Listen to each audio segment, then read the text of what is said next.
Welcome to this explainer.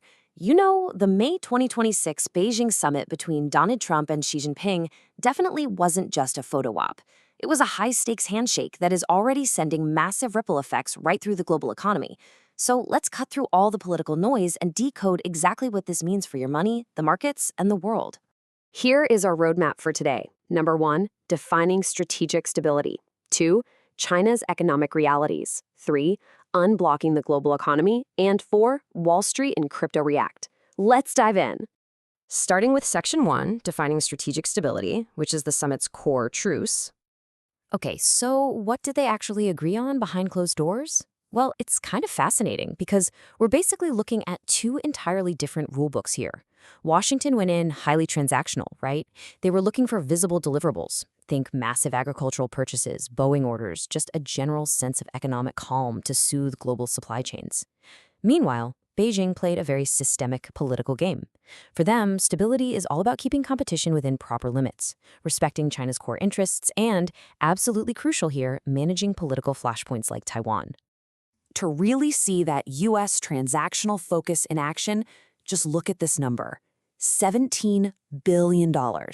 That is China's massive annual commitment to buy U.S. agricultural products straight through 2028.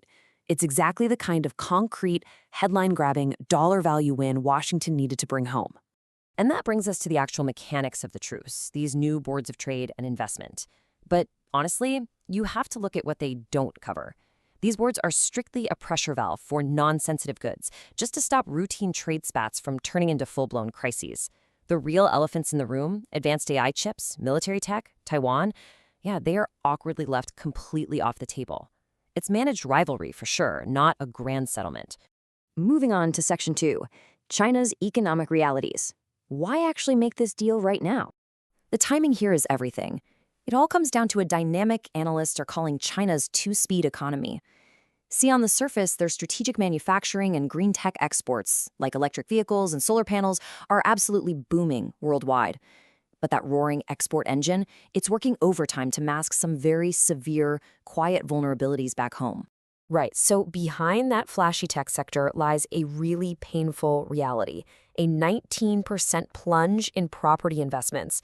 And because the vast majority of Chinese household wealth is historically tied up in real estate, this isn't just some abstract number on a spreadsheet. It is a massive, tangible drag on everyday consumer confidence and spending for the average citizen.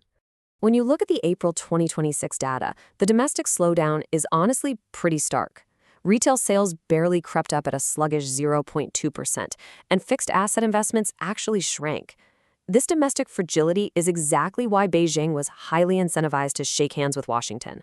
They desperately need some external predictability on trade while they try to rescue their internal economy. All right, Section 3, unblocking the global economy. Let's look at the macro tailwinds of this agreement. One of the absolute biggest global impacts of the summit comes down to the raw materials that drive our modern world. China processes a staggering 85% of the global rare earth supply.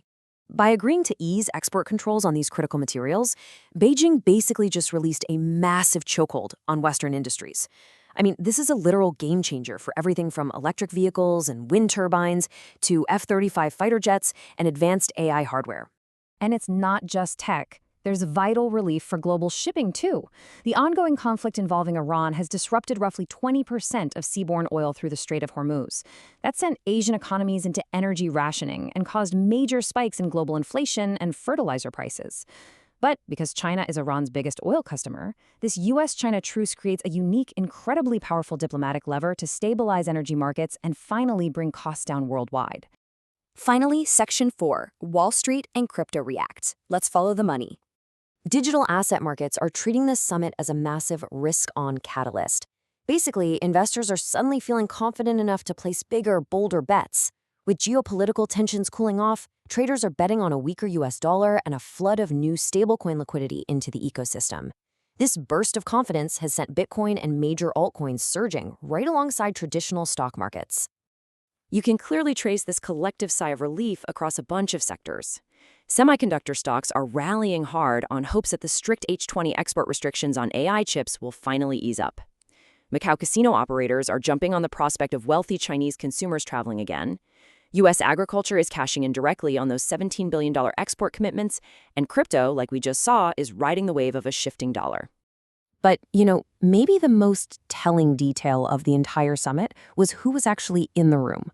NVIDIA CEO Jensen Huang personally joined President Trump on this high-stakes trip.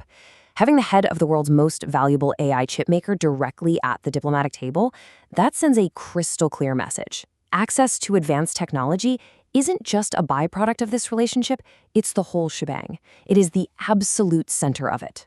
So, we've seen the billion-dollar deals, the market surges, and the broad economic relief. But honestly, it leaves us with one multi-trillion-dollar question. Is this summit truly the end of the US-China strategic rivalry? Or have these two superpowers just found a new, highly managed way to compete without crashing the rest of the world? Thank you so much for joining me on this explainer, and keep exploring.